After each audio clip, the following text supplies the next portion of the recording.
Doxological counseling on this edition of Truth and Love.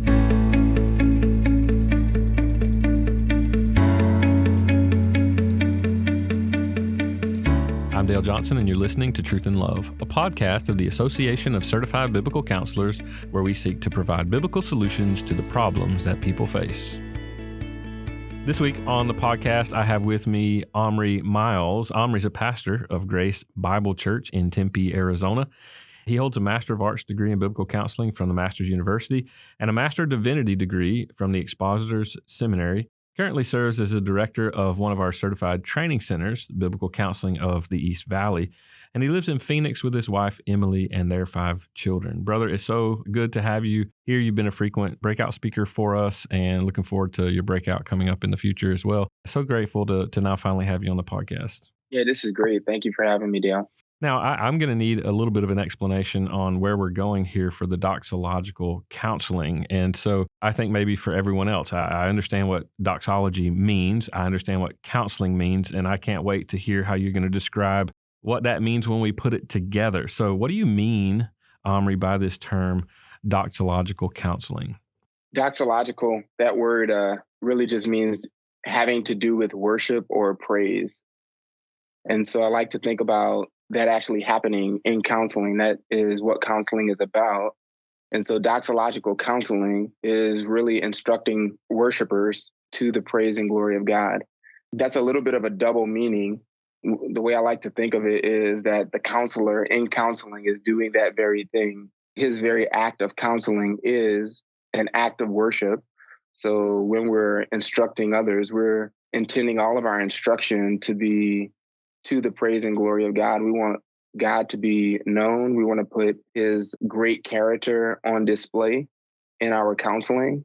And so we enter into the counseling process as worshipers ourselves. But then the end of counseling, what we actually want to help our counselees do in counseling and what they take away from counseling is be better worshipers of God. And so they live really as a result of our counseling, we hope, is people who more effectively display the glory of God. This is why we exist. And so counseling should be in keeping with that singular purpose. I love that. I think that really places biblical counseling in its proper context, right? Because I think sometimes we start asking questions about what all we need to include and what we're open to relative to counseling and that sort of thing from outside of the scriptures and all of that language. But really at base, your starting point is to say, okay, let's ask God what the purpose of humanity is. We were created by God and for God to live through him and to him. And if that's the case, then it makes sense. Everything that's broken about us, we don't fear him, we don't honor him, we don't worship him in the ways in which we live. And that's why we talk about the aim of counseling being sanctification. That's a fancy way of just saying that we grow in our worship to God. We grow in our reflection of the character and the nature of God. We worship God better. We give him proper honor and due with our life. Now, I'm just curious to think about this because I love this, setting counseling in a soteriological framework. I really don't think we can understand counseling, biblical counseling specifically, outside of a framework of soteriology, salvation, how we think about what God is redeeming in us. So I know I started thinking about this quite a while ago. Maybe I don't talk about worship the way that you just described it as much, and maybe I should. When did you start thinking about this whole process, Omri, thinking about the idea of counseling and it being rooted in worship? Well, I started my program at the Master's University in, I think it was 2009. And at the same time, around the same time, I moved out to Arizona after I graduated college. And this was my first time as a believer in a sound church under expositional preaching. So I'm just learning really what the church is about. I was learning to read my Bible properly as a believer for the first time. And so realizing several things. One, my pursuit of God through his word was not intended primarily for other people. It's actually intended for me to change, for me to worship God and be more effective at displaying who he is in my day-to-day life. That's why we come to the word of God, to get the God of the word. And so I'm learning that around that same time, a book was put in my hands, The Attributes of God by Arthur Pink. And around the same time, I'm starting my studies in biblical counseling. And at some point early on in my studies, I was getting great instruction about how to think about people, how to think about their problems, how to help them. And yet, some of the literature that I was reading on the counseling side didn't possess the gravity and great view of God that I was getting from the pulpit here, from books like Arthur Pink's Attributes of God. And I thought, man, something's missing. I'm seeing my own life change from this view of God, and I'm getting this practical help from the counseling side. And I thought these things have to be married in a more seamless way. I think the Puritans do that better than any other group of authors. Anything you read from the Puritans is heavily theological, but also incredibly practical. And so that was really when I started thinking about counseling, including this majestic, lofty view of God, and that actually being practical help as well. I love that. And I do think it is quite practical. Sometimes we think about worship as being esoteric, something that's out there, and we don't often think about our lives in the ways in which we live. We're studying Ephesians right now. We're walking through Ephesians at our church. And one of the primary phrases that Paul uses in Ephesians and elsewhere is to walk worthy of a manner for which you've been called. And he's just saying, live life in a way that's worshipful to God. And that's what we've been called to do. Is it impacts who we believe God to be, what we believe to be true about ourselves and the world around us, is intended to be responded to in praise and glory of the name of Christ. And I want you to talk a little bit about the practicality, because some people hear worship and they disconnect that from something that's practical. So what practical impact does this kind of thinking that you're describing, doxological counseling, what kind of impact does it have on counseling? So there's a couple passages that I love to go to in counseling to describe this very thing. And those passages include Exodus 34, verses 5 through 8, as well as Ecclesiastes 12, 13, and 14. And so Exodus 34, you've got that scene where Israel has received the law from Moses. Moses has come down from the mountain, recited what he heard, wrote down what he heard, read back to them what he heard, and then they've all affirmed whatever God says we're going to do. But then a few chapters later in Exodus 32, they're building the golden calf. And so Moses goes and he intercedes for them.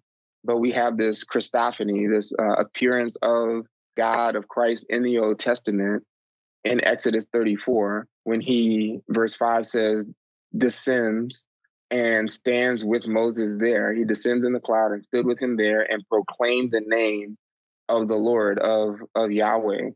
And what he proclaimed as he passed before Moses was Yahweh, Yahweh, a God merciful and gracious, slow to anger and abounding in steadfast love and faithfulness, keeping steadfast love for thousands, forgiving iniquity and transgression and sin, but who will by no means clear, visiting the iniquity of the fathers on the children and the children's children to the third and the fourth generation. And that's just God himself in bodily form proclaiming his own glorious character. And really what this was for Moses was assurance that he would not destroy the people as he brought them safely into the land. He's pleading with God to go with them. And so God reveals his character when Moses asks to see his glory. And as he gets this glimpse of his glory, he hears the character of God proclaimed. And Moses' response, if you think of the counseling process as helping people understand who God is and what he requires better in counseling, then Moses actually displays the perfect response of the counselee in verse 8 when it says he quickly bowed his head toward the earth and worshiped. I mean, Moses is just compelled by the glimpse of God's glory, the declaration of his name, to get on his face and worship. And I mean, what a adequate response to who God is. And what else would you want to see in counseling when people's problems even become an opportunity, or in one sense, take a back seat to the view that they have of God, so that in counseling, they're distracted most by who God is, and then everything else is put in its proper place: themselves, others, the trials and circumstances of my life. I'm just captivated by who God is. And then that view really determines everything else that I do from there. And Ecclesiastes 12 is similar when it says that the end of the matter, all has been heard, fear God and keep his commandments, for this is the whole duty of man. For God will bring every deed into judgment with every secret thing, whether good or evil. And so there you have the summation of all of life, all of man's duty, really put into one phrase: fear God and keep his commandments. And in counseling, that's what we're after. We can't always change the suffering, the circumstances that people are in the midst of, but what we can do is point them to Christ and help them to see opportunities that they have been providentially given by God to fear him and obey him. Because that is the end of the matter. And I think that's so well said. The insight that Solomon gives there in Ecclesiastes. Now, bring this into the counseling room, right? So we've talked about this in sort of a paradigm form, and you're getting just a little bit more specific as you talked about the revelation of God, who he is. And we have to understand that the reason that God reveals himself is the expectation, right, for us to know him, but then to respond appropriately. And that response ought to be fear, honor, worship, glory, as we give ourselves fully, completely to him, right? We're made in his image to reflect his character, his nature, his glory. Coincidentally, this week we learned from Ephesians 5:1 in our church, which is be imitators of God, to reflect the character, the nature of God. And so that's exactly right. I mean, we have to know what bar we're after from a human perspective. What are we reaching toward? What is our purpose? One of the things I wrote down in my notes that I'm reminded of as you talk, Omri, is when we think about our primary role, it gives us value, meaning, and purpose to understand, to know God, to know who he is. It sets our life in an appropriate place where we see the value of it as it relates to God and what we live for. We have mission, we have purpose, we have meaning. All the things that we're grasping for consistently in our culture are found in God and who he created us to be. And so I think what you're after here is really helpful. I want you to take the things that you've talked about and bring that down now into the counseling room and just describe a little bit about the effect that this paradigm, if you will, or this focus has in the counseling room. And then when you've articulated this to some people, what are some of the basic principles that you describe in the counseling room? Yeah. So one of the things that Ernie Baker was really good at talking about in my training, just making sure that you have a counselee early on in counseling, just helping ensure that you're on the same page, your counselee is on the same page with your approach, and that they're ready to be taught what you're going to teach. And I think that this is a really easy way to do that. Usually when people come in for counseling, they're looking to have their problems dealt with. If it's a married couple, it's my spouse who's the issue. And really what putting before them the singular goal, which is God's agenda in counseling, it really helps determine whether or not you how counseling is going to go there following. And so some ways that this has worked out for me, I remember counseling a family. They needed help. The presenting problem was their young son not being able to sleep. And so as we talked about some of the dynamics that were happening there, just putting this basic principle in front of him, because his inability to sleep became anxious thoughts that he might not be able to go to sleep, and that would just spiral down. And it was interesting how this basic principle that, hey, sleep exists and you exist in your sleeping or in your insomnia for the glory of God. And so when you're not able to sleep, what are some other things that would bring God glory that you could do rather than anxiously worrying about not being able to get to sleep? And in God's providence, this just happened to be what he needed. And we talked through some of the things that he could do that would glorify God. Things like setting his mind on what's true, memorizing scripture, reciting scripture that he already knew. And that actually was the only conversation he needed to be able to get to sleep. And as he put those things into practice, he found himself better able to sleep. because he was putting away anxious thoughts in exchange for meditating on the truth. Another time in counseling, this basic principle, actually from Ecclesiastes 12, trying to reconcile a husband and wife. And this was the first time that I had met with a wife with another counselor who was counseling this woman.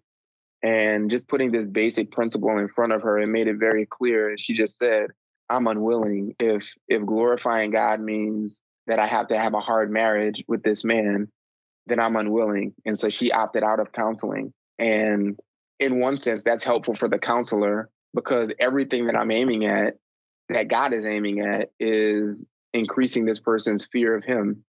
And so where there's an unwillingness to make that the agenda, that actually reveals what the counseling agenda can even be. And so in those situations, it ended up being two very different responses to this basic principle of, are you willing to glorify God with whatever situation that he's put you in? Yeah, and that becomes the base of the matter. And if we can't look through that lens, the scriptures seem to indicate, Proverbs 9:10, how are we going to have wisdom about the problems that we have, right? If the fear of the Lord is the beginning of wisdom, if we don't begin at that place, how is it that we're going to see the problems that we have? Nobody's denying, right, even the situations that you gave, that those weren't real problems with sleep and marital issues. Those things are real, right? But if we're going to understand them well, if we're going to know how to walk in them well, we have to start at this place where we learn to fear the Lord, and that has to be the goal. That is essentially the primary starting place for biblical counseling. I think that framework is so important, and sometimes in the modern discussion, we distance ourselves from it for some reason, and I think that opens us up to all sorts of pragmatism as we want to adopt different means and ways to approach counseling or different issues and problems, instead of setting those issues in this discussion of worship, the fear of the Lord first. All right, Omri, those basic principles are very, very helpful. Now, what I want you to do is just describe from your point of view as the counselor, how has this focus maybe changed your outlook on counseling? And as the counselor, one who worships, how does this change your specific outlook on counseling itself? Well, for me as a counselor, this in one sense simplifies my role as a counselor. I can't always change the situation, but for me to say I need to worship God in counseling, I don't have any unique tips or tricks necessarily to offer. My job is to just get on God's agenda as a counselor and help this person do what God intends for all of us. And it just puts me on level playing field with the counselor. We have the same exact goal in this. What you should be doing with your problems, what you should be doing with besetting sins is the same thing that I have to do with problems, besetting sins, even in my counseling. And so just as one friend says, being a beggar, pointing other beggars to bread, helping other beggars find bread is, I think the glory of God puts us in that context. It helps us to see ourselves that way, that we just share the same purpose with the people that we're trying to help. This has been helpful, and brother, I'm so grateful. Some people will say, "Oh man, this is so simplistic." The reality is, when we understand the scriptures, that this becomes our aim and focus. 2 Peter 1:3 starts to make a lot of sense, doesn't it? That he's given us everything we need for life and godliness. I think what happens is we start asking the wrong questions, and you're helping people here to ask the right questions about ourselves and our problems, not denying the problems, but we have to first set them in their appropriate context, which is, why were we made? We were made to worship and to fear God, to know him and him alone, and then keep his commandments in the context that we find ourselves living in. Very helpful, brother. Thanks for joining us. Thank you.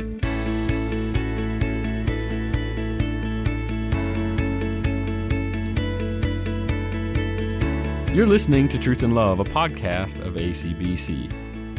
Listen, I want to close out today and just remind you about the ministry of ACBC, and specifically the podcast, this Truth and Love podcast. You know, each week, thousands of listeners just like you enjoy this Truth and Love podcast. And this podcast exposes more people to biblical counseling and current issues in counseling than any other resource that we produce here at ACBC.